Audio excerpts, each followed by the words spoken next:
for granted. And for two individuals who are from Avery County, they tell us that they're working to make sure everybody is staying warm as the snow and ice continues to fall. Right now, nothing's normal in Avery County. Oh, that's exactly right. I mean, the reasons why, easy to count. 1, 2, 3, 4, 5 heaters. But it's in these moments for Tyler Roach, I love people, that an action goes the furthest. and I want to see the people of my community doing good. Monday's snow in Avery County covers an already scarred landscape. They don't have reliable heat. Another obstacle. There was 15 in this load. A few months back, before the temperatures dropped, Roach called around searching for a solution. Yeah, he called me and he said, I've got somebody who's going to be bringing you a load of propane tanks. Weeks later, the collection has grown. Well, let's go do that. We'll get that squared away. He and his friend Donald now installing them for complete strangers. We got a call that a lady was having trouble with her heat in an RV that she was donated. We loaded up 2 of the big 100-gallon propane tanks and a heater and went to her house. Difficult work for a purpose. The fact that I can take some of my time and help my neighbor, it helps me. That's a huge coping mechanism for me, is knowing that I'm able to help the next person. They say there's no way to get back to normal. I've met hundreds of people since the hurricane. People I had never thought I'd meet in 100 years. I've met hundreds of people. But it's what this storm brought, they hope, will stick like the snow. We're all working together, and we're all trying to get everybody taken care of and everything back to normal, the new normal anyways. There are so many people and organizations across Avery County accepting donations like blankets, propane, and generators. If you have anything to give, you can find that on WCNC.com. In Avery County, Austin Walker, WCNC Charlotte. Well, question everything and verify with WCNC Charlotte. Taking questions, seeking experts for the answers, and sharing the knowledge to distinguish fact from fiction. WCNC Charlotte is guiding the way.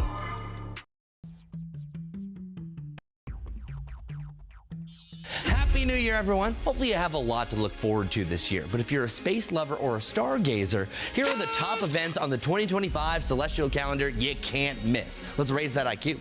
March 14th, the full worm blood moon.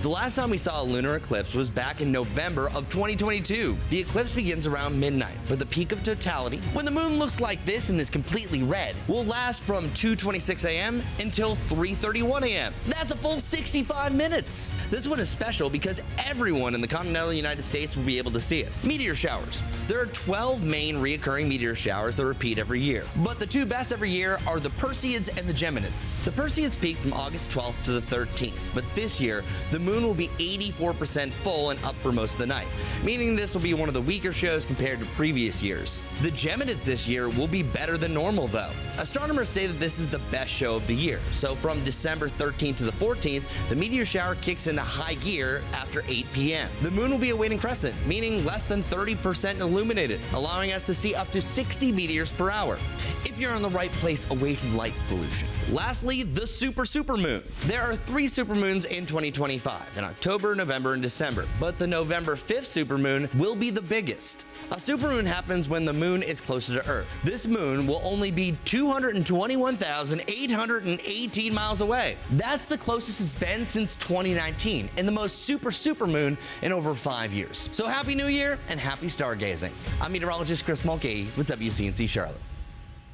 Tonight, a 1-year-old fighting for his life after investigators say he was accidentally shot. It all happened at an apartment complex last night in Northeast Charlotte. 2 adults in the home could be facing charges following this incident. WCNC Charlotte's Jesse Pierre spoke to the community there tonight.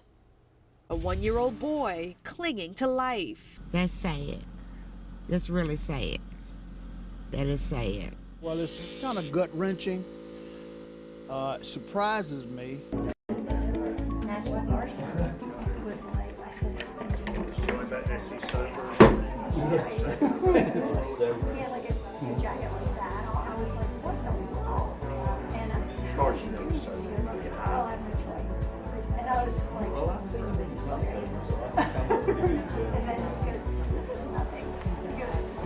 Trying to time of year. And you're on the dinghy, and the dinghy is hitting the water, and the water is coming back up, but when it comes back up, it turns into ice and hits your face. Being unintentionally shot is a leading cause of death for kids from birth to 17 years old. The report found guns were often stored loaded and unlocked. Across all age groups, about 2/3 of shooters were playing with or showing the firearm to another person when it discharged. And just above 10% of all the children mistook the firearm for a toy. Now, following this incident, 2 adults could face charges because authorities say they failed to properly store their firearms. Not even in the prime of life. Nowhere near the prime of life. Not good. You need to be held accountable. This should not have happened. WCNC Weather Impact, your trusted source for winter weather and beyond. From frost and freezes to snow, get the up-to-date forecast on your schedule. Your Weather Impact team only on WCNC Charlotte. Stream now on WCNC Plus. In North Carolina, the company RealPage and landlords are under fire this week after a lawsuit filed by Attorney General Jeff Jackson. He alleges the landlords use RealPage's algorithm to align rent and avoid competition, ultimately making renters pay more. WCNC Charlotte's Austin Walker is live in Lower South End. And Austin, this technology is not new. Yeah, that's right. It's been around for actually decades, but it's always been manual, looking at what rates are for competitors across the street, or what the supply and demand looks like, or even the traction at their own apartments. It all does affect the price of it. But Jeff Jackson says the only person that's paying the price of this is the renter. Talking about rent prices could bring up different emotions. Disbelief. $500? Maybe shock. It's just hearing from my friends in different cities. And sometimes defeat. It went up like $200 to $300. There's always a winner, and it's most likely not the renter. And they know they can get it from you. That's the sad part. Looking to change your mood, lawmakers too feeling the pressure of many in the form of anger. We're talking about tens of thousands of renters across the state. Tuesday, North Carolina Attorney General Jeff Jackson announcing a lawsuit against 6 landlords, saying they are all working together using RealPage, a software utilizing AI which takes sensitive data, eliminating competition between each other with the goal to raise rent prices.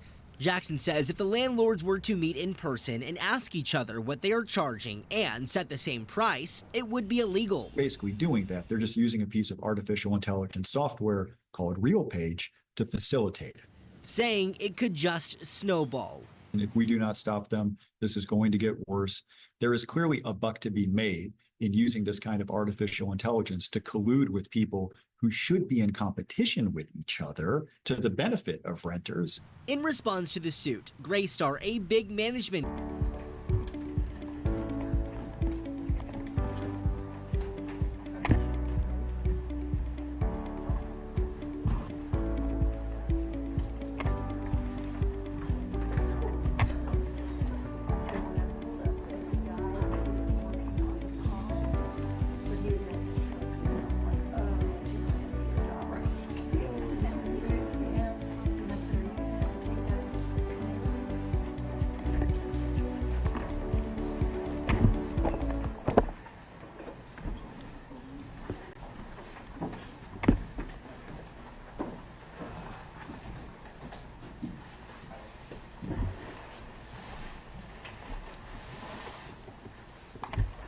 Morning, everybody. I want to thank you all for joining us as we share the latest updates on winter storm that is affecting Western North Carolina. As we stand here, emergency management officials and the National Guard are continuing to prepare for winter weather in the western part of the state that will come east. North Carolinians in the southwestern mountains are already beginning to feel the effects of today's storm. Yesterday, I declared a state of emergency across North Carolina. As a result, we have activated a cross-agency storm response that includes the Department of Transportation, the Department of Public Safety, the North Carolina National Guard, and our partners in snow and debris removal and infrastructure restoration. Momentarily, you will hear from Director Ray about the winter storm and our emergency response operations, and from Secretary Hopkins about NCDOT's work to keep our roads as safe as possible. As Director Ray will outline, the winter storm will likely hit much of our state. At this time, our greatest concern is road safety. Precipitation and freezing temperatures tomorrow afternoon, tonight will make a mess of the roads on Saturday morning. The thawing and refreezing of precipitation leads to ice, so that everyone needs to be careful on our roads. Please avoid traveling unless it is absolutely necessary. This morning, in addition to Director Ray and Secretary Hopkins, I'm also joined by the Secretary of Department of Public Safety, Eddie Buffalo, the Adjutant General of the North Carolina National Guard, Major General Todd Hunt, and Commander of the North Carolina State Highway Patrol, Colonel Freddie Johnson. Our American Sign Language interpreters are David Payne and Karen Magoon. And behind the scenes, our Spanish language interpreters are Yasmin Metavier and Tamara Cabrera. At this time, I will ask Director Ray for his update. Director Ray.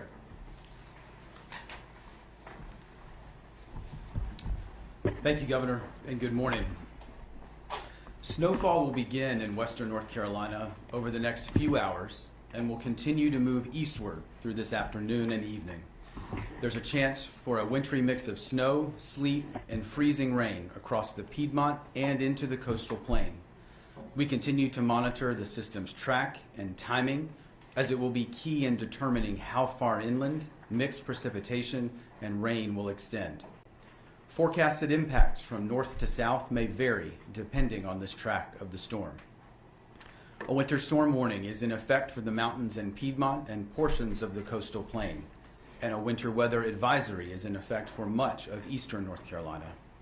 Most of the state is forecast to receive some combination of snow, ice, and freezing rain. The greatest accumulations of snow are expected in the mountains, the foothills, and Piedmont counties north of I-85. Areas along and south of I-85 have the greatest chance of seeing mixed precipitation. As the governor said, hazardous travel conditions are expected today and may continue into Saturday night. Areas of black ice will be possible, and we ask that all North Carolinians continue to watch the weather and stay off the roads. Unnecessary travel not only puts you at risk, but also the public safety personnel that will need to respond if there is an issue. The more vehicles we have on the road also makes it tougher on crews with the Department of Transportation to treat and clear roadways and get them back open again. If you must drive in winter conditions, our partners with the State Highway Patrol advise reducing speed significantly, increasing distance between other vehicles, and clearing all snow and ice from your vehicle before traveling. Given the forecast, let's make their work easier by staying off the roads unless absolutely necessary. We've been monitoring this weather system for a number of days and have remained in close communication with our local emergency managers across the state as we evaluate resource and support needs. The State Emergency Response Team has been activated and is working with key partners such as the Department of Transportation, the North Carolina National Guard, the State Highway Patrol, and utilities, as well as others. A state of emergency was issued yesterday in preparation for this event, and as of this morning, we have 2 local states of emergency with 9 county emergency operations centers activated in western North Carolina to support operations at the local level. While there are currently no shelters open across North Carolina, we know that shelters are anticipated to open in Buncombe and Yancey counties this evening, and we remain in close coordination with our human services partners to support additional capability as needed. Warming shelters are also being opened across the state, and we anticipate more as we move throughout the day and into the evening. Based on the forecasted impacts, the North Carolina National Guard has alerted more than 100 soldiers to assist emergency management in their efforts to support communities impacted by this storm. They have more than 30 vehicles, and the Guard started pre-positioning many of these teams yesterday to locations across both the western and central part of the state. Their primary mission is to support local emergency services. They are actively engaged and ready to respond as needed. They have also staged aviation support in the west as a contingency for when the weather has cleared. We have also deployed teams to support DOT in keeping major interstate roadways clear. These teams are stationed along Old Fort in McDowell County, Saluda Grade in Polk County, and Turner Grade in Surrey County. North Carolina's utility partners are planning for restoration operations statewide as needed. Please also keep in mind that power outages may occur in areas due to the weight of the snow or ice accumulation on tree limbs and power lines. If your power goes out, ensure generators are operated outside and away from open windows or doors to prevent carbon monoxide poisoning. Never burn charcoal indoors or use a gas grill indoors. Properly vent any kerosene heaters and use battery-powered sources for light instead of candles to reduce the risk of fire. Please remember to utilize 911 only for emergencies. If you need general information regarding the storm, please call 211 and leave those emergency lines open. You can also enable emergency alerts on your mobile device to make sure you receive life-saving notifications. Finally, all Tropical Storm Helene disaster recovery centers in western North Carolina will be closed today and tomorrow due to the forecasted impacts of the storm. The plan is for these centers to reopen on Monday at 8 a.m. Survivors that are requiring assistance can still call FEMA's 1-800 number for assistance or contact the North Carolina Disaster Case Management Program. Visit readync.gov for more information on winter weather safety and preparation, or for real-time travel information, visit drivenc.gov or follow NCDOT on social media. We would ask folks to remain alert, informed, and to check on your neighbors and those in your community who may need assistance. During a disaster or major event, we are stronger together and make for more resilient communities. Thank you, Governor.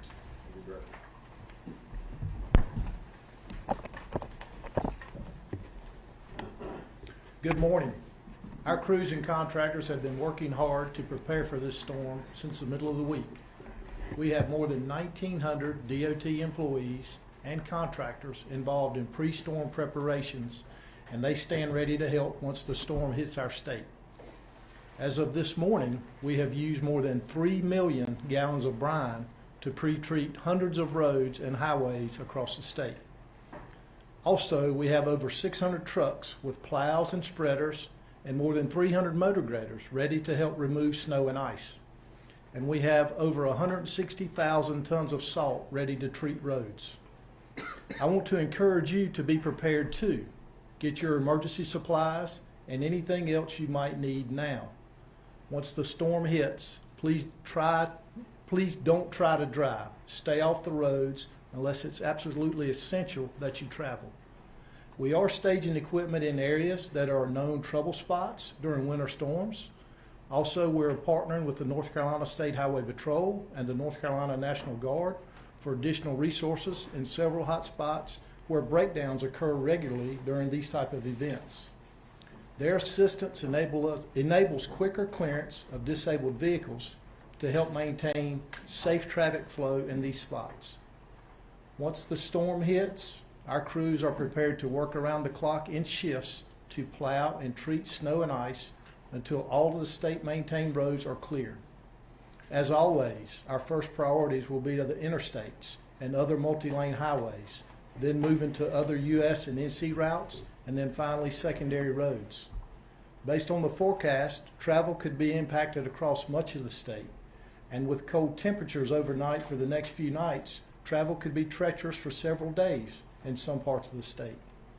We also have crews ready with chainsaws and other equipment to cut and remove down trees from roads as needed. Rest assured, we will respond and work hard to get your roads clear as soon as possible. Again, unless it's necessary, stay off the roads during and after the storm so our crews can safely clear roads. Protect yourself and your families. Please be patient and stay safe. As conditions improve, you can check drivenc.gov to get the latest travel information before heading out. Thank you. Thank you, Director Ray and Secretary Hopkins, for your updates. We know that those still recovering from Hurricane Helene are especially going to feel the impacts of this storm. Western NCDOT crews began preparing for the storm on Wednesday and have been responding to winter weather in the mountains for weeks, in addition to the incredible work that those DOT crews have been doing to help respond to Hurricane Helene and repair our roads.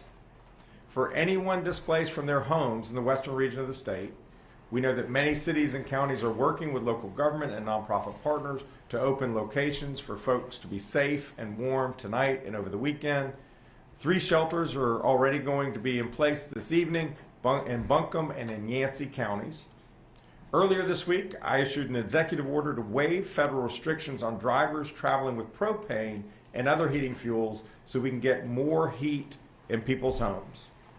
To the people of Western North Carolina, we know this winter storm is coming at a terrible time, making a difficult period in your lives even harder. We are with you every step of the way, and we will not let up. We are committed to doing everything in our power to get you the resources you need to rebuild. And to everyone else in North Carolina, please be safe. Given the information we have at this time, emergency management officials recommend the following tips. Stay in attention with your local weather forecast and be prepared for whatever is expected in your home area. Keep your cell phones, mobile devices, and spare batteries charged in case you experience power outages. Please avoid the roads unless you absolutely must travel. But if you do have to be on the road, store an emergency kit in your vehicle with food, an ice scraper, jumper cables, flashlight, and first aid kit. Thank you very much, and we'll now open the floor to questions.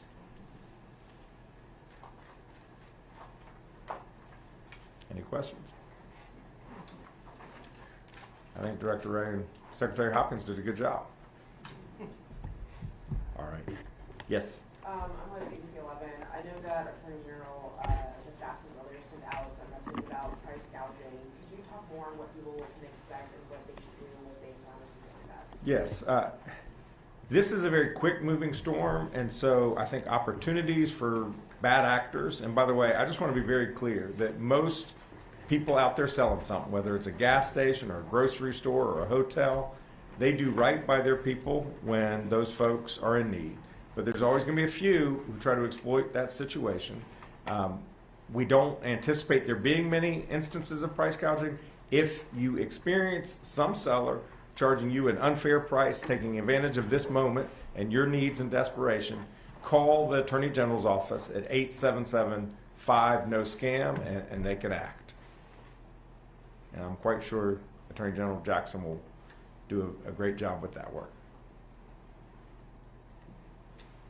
Anything else? Yes. I know that NCDOT is planning to give us updates just as the storm moves forward. Are you planning on also coming back to speak with us, or are you going to any parts of the area as the storm moves in? Yeah, I'm definitely not going west while the storm is happening. No need to create more chaos. We will determine whether more briefings are necessary based on what ends up happening this evening across the state of North Carolina. Governor Patrick Thomas with Spectrum News 1. I'm curious, what's it like to prepare and plan for such a large-scale weather event within the first month of you being in office? Yeah. Well, it's part of the job, and I anticipated this part of the job. I actually have participated in these briefings working on issues about price gouging in my prior work as Attorney General. And what we want here, what every person on this stage, what everyone who's working overtime at the Emergency Operations Center want is for people to be safe. And that's why these folks are on the job.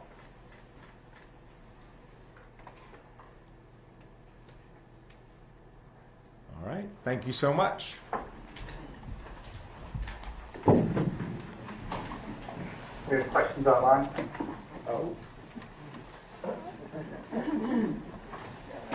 This might be my first emergency briefing. Are there questions online? Thanks for asking the question. Any questions online? First question goes to Felicia Somez, CPR. Felicia, go ahead. Hi, Governor. Thanks so much for holding this briefing. Many of us out here in the West are wondering about FEMA transition housing systems for those who've been displaced. We know that the latest update says that assistance will be extended for 24 hours. Is there anything more that the state can do to help those who are still in hotels due to being displaced from the storm? Thank you. Yes, thank you for the question. Yeah, the 24-hour extension was a result of our request, the state of North Carolina's request to FEMA to extend it. We've subsequently added that we asked for them to add a couple more days to that through Monday. What we don't want is for even people whose homes are now safe and ready for them to be reoccupied, which is what happens at the end of the temporary shelter period, we don't want folks on the road. And so the best thing for everyone is for FEMA to continue to extend for a couple more days this temporary shelter assistance so that people can stay where they are and not be on the roads. We want people to be warm and safe through this winter. It's why we have created our state temporary travel program that we launched on Thursday, a week and a half ago. The first trailers are now on the ground in Western North Carolina. People need to be safe and warm on their own properties. We are committed to doing everything we can here for North Carolina to urge our FEMA and federal partners to do right by the people of Western North Carolina. If I do want to give the FEMA phone number. It's 800-621-3362. If you are a person who is in temporary assistance in a hotel or motel and your house is not ready and you have not been able to secure alternative housing options, call that number. Those lines are now being answered today to address your unique situation, because you should not be forced to leave your temporary shelter if you do not have alternative accommodations. Thank you for the question. There are no more questions online. All right, thank you so much.